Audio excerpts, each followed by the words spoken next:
interrupt our program to bring you a special broadcast.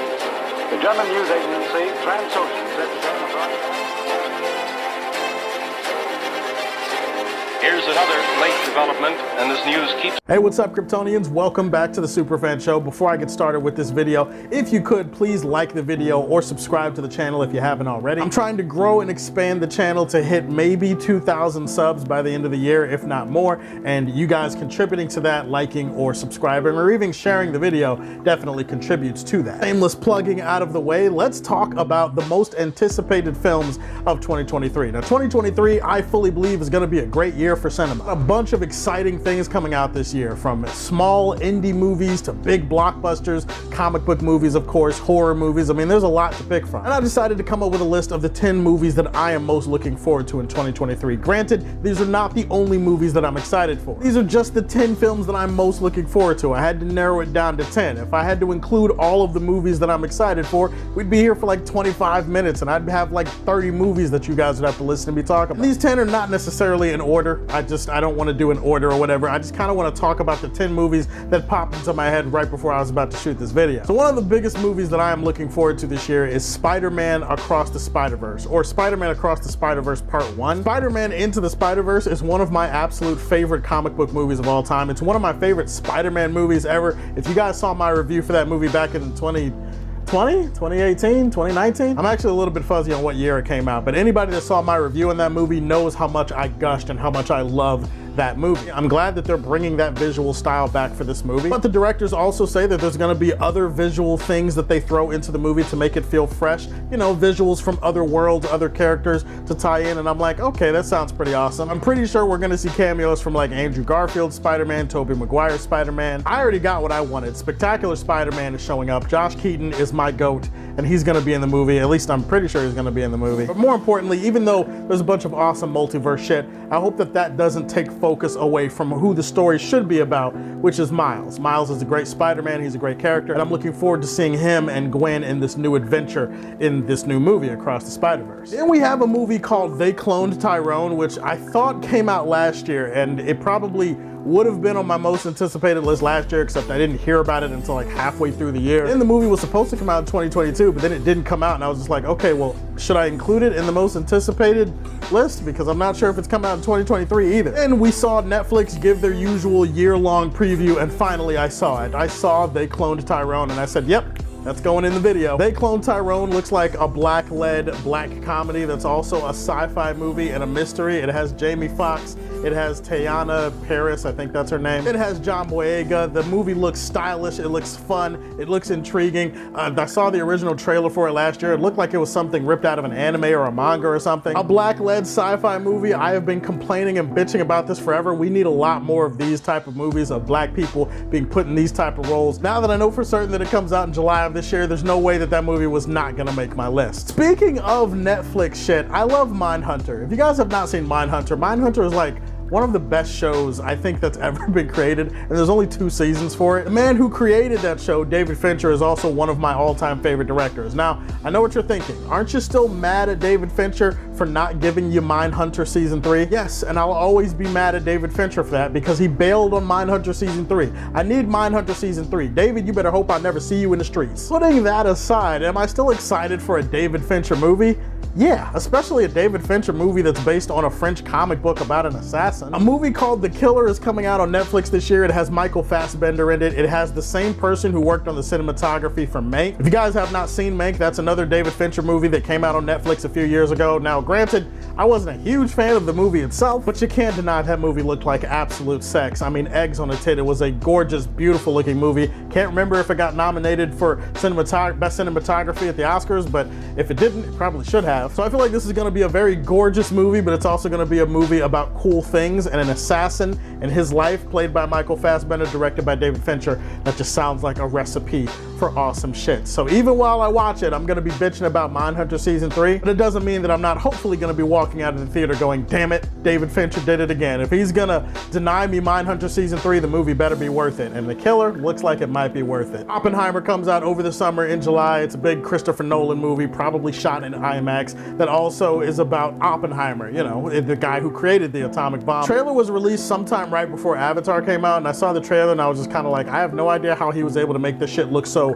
intense and cool. I don't even have the words to describe how much of a smoldering, depressing looking movie this is, but the atmosphere got me hooked immediately. Cast looks absolutely brilliant. The visuals for the movie look absolutely brilliant. They're gonna get into Oppenheimer's life with his guilt surrounding creating the atomic bomb. So if there's anybody that's gonna be able to put an interesting twist on it, make it seem more interesting, more fresh, and more cinematic, it's gonna be Christopher Nolan. Nolan will always have my faith, and Oppenheimer absolutely is one of those movies over the summer that I'm gonna be counting down the days until the tickets come on sale. And we got another master of the cinematic art, Martin Scorsese. Martin Scorsese is back. His last film was The Irishman, a 3-hour epic that was released on Netflix. I really loved The Irishman. Now he's back with another movie called Killers of the Flower Moon, and I think the story and the initial setup and synopsis for the movie is intriguing enough. But you give me Martin Scorsese and you give me Robert De Niro, you give me Leonardo DiCaprio. I mean, those three in a movie. How could the movie be bad? Seriously, I'm probably gonna be more harsh on the movie if the movie's just kind of mid or if it's not good, because it's like, how do you assemble this type of godlike talent in front of and behind the camera and have the movie not be that good? The story follows a series of murders that are occurring on a Native American reservation back in the day, I think back in the 1920s. FBI and J. Edgar Hoover get involved, and it just seems like such an intriguing ass mystery and such an intriguing ass setup that I feel like there's no way I can't watch it. It's gonna be coming out on Apple TV Plus. You guys should not be sleeping on Apple TV Plus, for real. They got some really good shit. Rebel Moon is going to kick so much ass. I know it, you know it. Okay, if you don't know it, you will know it soon. We haven't even seen a trailer for it. I've just seen bits and pieces of footage and images from it, and it already looks like just the most epic Star Wars movie that's not a Star Wars movie ever. This is basically inspired by The Seven Samurai, but it's also inspired by a Star Wars pitch that Zack Snyder gave to Lucasfilm a few years ago, apparently. Lucasfilm turned down his Star Wars pitch, so then Zack was like, okay, well, I might as well just make that Star Wars movie. So here we're getting Zack Snyder's version of a Star Wars movie. The movie's gonna be badass. The visuals are gonna be on point. I'm intrigued by the story about this woman named Cora who goes to different planets, recruiting different warriors. This big mission to take down this regent called Balisarius. Ray Fisher is in it. Sophia Boutella is in it. This movie looks like it's going to satisfy that itch that I have for Star Wars movies. I'm looking forward to Rebel Moon. It comes out December, I think, December 22nd. That's a perfect little Christmas gift to me. I want to thank Zack Snyder for giving me what I want for Christmas, which is epic Star Wars shit. And I have not had epic Star Wars shit for at least a few years now. But also during the year of 2023, we need another movie where somebody just shoots things. And that is where John Wick Chapter 4 comes in. I'm not really sure why they just call this one John Wick Chapter 4 and they call the second one John Wick Chapter 2, but the third one they call John Wick Parabellum. I'm not really sure why they're like, how come this one's Chapter 4? Did they not think of another cool name to go with this one? This movie was actually supposed to come out last year or the year before, I think, and they moved it and they kept delaying it. So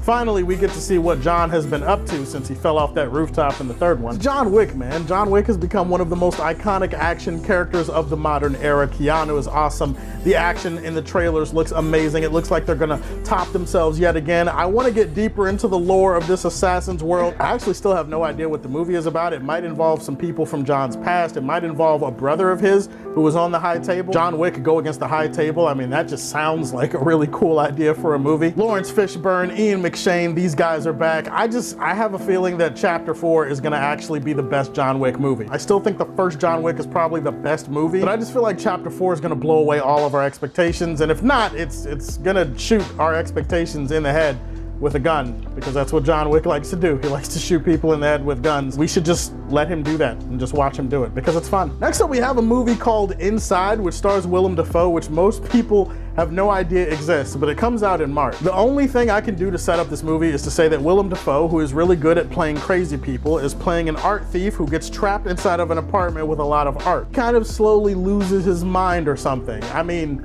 at least that's what the trailer looked like. If you think that I'm going to spend my hard-earned money on Willem Dafoe losing his mind in an art apartment with amazing production design and cinematography, well, you know me, because that's exactly what the fuck I'm gonna do. If you guys have not seen the trailer for Inside, you should definitely check it out. It looks crazy, it looks weird, it looks wild, it looks so unpredictable. It looks like one of those movies where a bunch of wild shit is gonna happen, a bunch of outrageous things, and you're gonna walk away from it with these things seared into your memory, most likely. Mission Impossible Dead Reckoning Part 1 is another Mission Impossible movie, and it feels like the Mission Impossible movies are like the American version of James Bond, but not quite. These are like the best versions of the Fast and Furious movie. They're like the Fast and Furious movies and James Bond put together and made with so much more skill and so much more awe from a filmmaking standpoint. Can you imagine typing in Mission Impossible Dead Reckoning Part 1 into the YouTube algorithm? I mean, holy fuck. That is a fuck long title, man. We get to abbreviate shit? Like, do we get to just put MI Dead Reckoning? Or can we just put Mission Impossible Dead Reckoning? Do we have to include part 1? Not really sure why they had to split the story into 2 parts, but either way, I'm excited. It's Ethan Hunt, played by Tom Cruise. Tom Cruise is crazy. He's not really even human anymore. And after the success that he had with Top Gun, I'm definitely interested to see him come back with Christopher McQuarrie and what they cooked up for the story for this movie and how they're going to top some of the stunt work that they've done in some of the previous movies, because the Mission Impossible movies, without a doubt, have some of the greatest stunt work ever in action cinema history, and I will stand on that. You guys haven't seen that movie yet on this list, but you knew it was coming and you knew that I was going to talk about it at some point. It's not really a surprise to anybody that follows me on social media.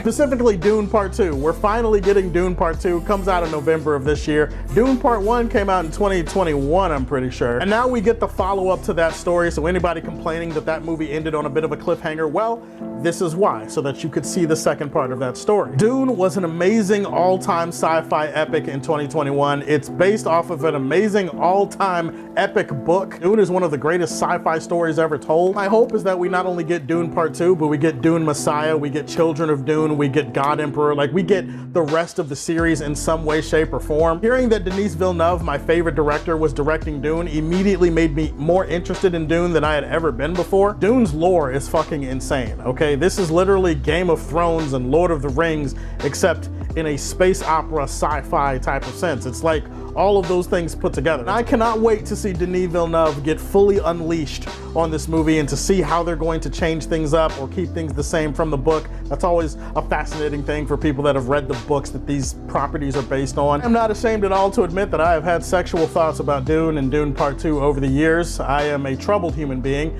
that desperately needs help. It's going to be glorious. It's going to be amazing, legendary, epic, incredible, sensational. What movies are you looking forward to? Give me your list, even if it's not 10 movies. Give me 5 movies. You have to have maybe 5 movies that you're looking forward to. Please like and subscribe to the Superfan Show, and if you like what you see, tell me how you feel, and stay tuned to hear more from the Man of Steel.